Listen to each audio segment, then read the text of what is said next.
Hi everyone, my name is Leanne and today I'm going to be talking to you about Almost Love by Louise O'Neill. While I've called this video a full review, it's more of a full reactions than a full review because I'm going to be talking very personally about how I reacted to this book and how it spoke to me. This was my pick for the Irish Readathon for Read a Book by an Irish female author, and I was unbelievably happy that the release of this book coincided with the Irish Readathon. This is Louise O'Neill's third novel, and it's the first of her books that is marketed as adult fiction. Her previous two novels, Only Ever Yours and Asking for It, were YA novels. I think in a way this novel feels much more quiet than her previous two novels. Only Ever Yours had this amazing dystopian sci-fi premise. Asking for It is about a subject matter that is really at the forefront of feminist campaigning, and it's something that we as a society do recognise as a very life-altering and traumatic event. Whereas I think with the subject matters in Almost Love, it's much quieter. Sarah, the protagonist, goes through experiences that we don't necessarily recognise as life-changing or traumatic. Different experiences that are incredibly influential and shaping to one's life, but in a much more subtle way. I really love quiet novels like that, novels that just seem like a glimpse into someone's life. This book is told through alternating between the then and the now. So in the now of this book, Sarah is in a settled romantic relationship with a young man named Oisin, and you see how in this relationship, as they've started to settle into it, they're losing a bit of the spark, the original passion that they had. Has dwindled. They're becoming a lot more annoyed by each other's habits. At the end of the novel, Oisin does something that I don't really agree with. Because Louise is so great at creating complex and nuanced characters, you see why he has done what he's done. Sarah is an incredibly difficult person to be in a relationship with. She really doesn't treat Oisin fairly.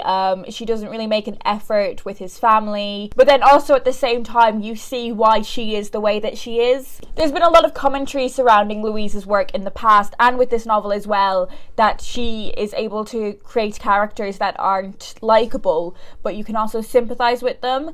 And I think it's a strange thing to talk about. People aren't always likable in real life, and also I think if you saw most people's inner thoughts, they'd come across like a bit of an arsehole. And I feel like likability isn't this standard with which we judge male characters by, but somehow it's this standard that we judge female characters by. So in the then sections of the novel with the flashbacks, we see Sarah getting into a relationship with a much older man.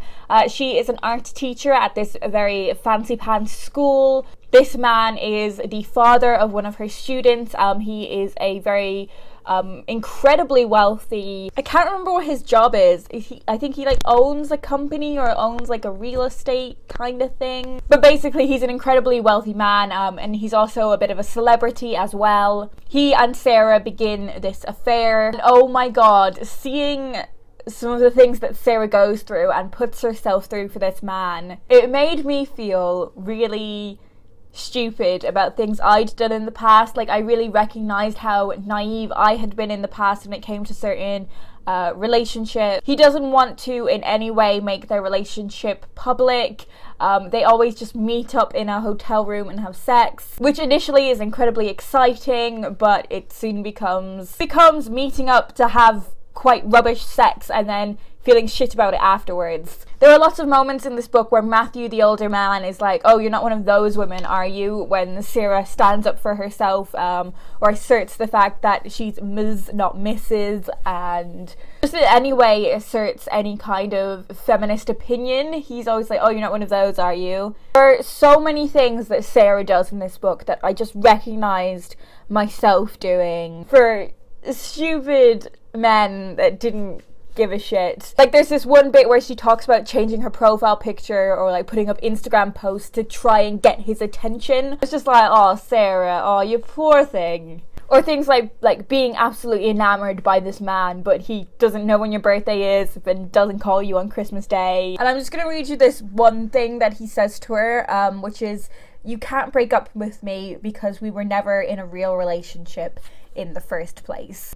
oh, that got too real for me. That line, obviously, for me, it applies to one situation I've been in the past, but there are also elements of her interactions with Matthew that I recognise from different relationships. And that's something that I did really like about this book, the fact that it was in no way like retelling my own life story. Like, I wasn't reading this book and being like, oh my god, this is exactly like my life. But there were moments and scenes that I recognised from different sections of my life and different people that I've known, different headspaces that I've been in. I mean, without telling you too much details, I once had like a thing with someone that was a bit older than me, in no way the age gap that's in this book, but like basically no one knew about it. It does affect you when you become so enamored with someone and they just kind of, when they're a priority for you but you're an option for them. So yes, in that way I had a number of very personal reactions to this book. I also was really captivated by Sarah's relationship with her father. So Sarah is from quite a rural part of Ireland and she has moved up to Dublin, and I think I saw elements of my own life in this as well, but like not quite. So essentially when I moved to the UK when I was 18, I think a lot of people had this idea that I had notions about myself, like I had notions of grandeur. But the reason I moved to the UK was more that I wanted like independence. And I think if a lot of those people that thought I had notions of grandeur by moving away saw where I currently live, they wouldn't think that, because I went from living in a big city to a small town. But anyway, it's just that whole thing of people thinking like you think you're better than them. And to be honest, in many ways, Sarah does. But I guess sometimes I think like that. I think like sometimes people don't get things because they've never like left Ireland. But that's what I mean. People all think like really dickish things. And if you heard everyone's inner thoughts, you'd probably think they were a dick. But whenever I think like something like that, I have to have like a little chat with myself and be like, no, Leanne, you're being a dick here. Anyways, so her relationship with her dad, she doesn't really see her dad that often. And that is something that he really struggles with, and it made me feel really guilty for not getting us home as much as I probably should. There's a lot of underlying tension between father and daughter here, because when Sarah was quite young, her mother passed away and her father really didn't cope with that well. I think that's something she's really struggling to forgive, and I don't think she's giving him enough recognition for how difficult what he must have been going through was. I think she really sees it as she's lost her mother and that's it.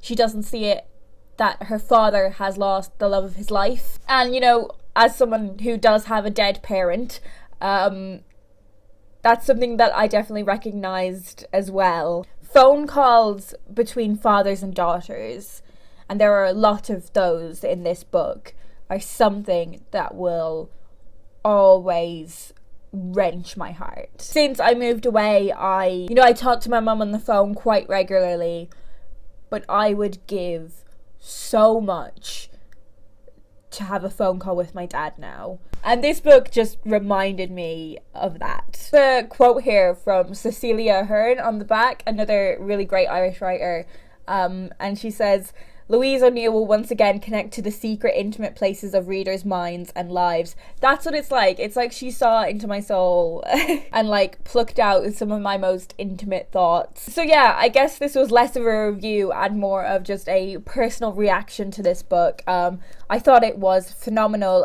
The writing style is absolutely brilliant, and Louise moves between the timelines really seamlessly. Ultimately, I think this is a book about love. It's not a romance story, but it's about love. It's about the love or the obsession that she has for this older guy. It's about the love she has in her current relationship and what's happening to that. It is about her love for her father and her father's love for her. It is about the love she has for her friends, and it's about how she struggles to love herself. Also, I haven't mentioned Una yet, which is her current boyfriend's mother.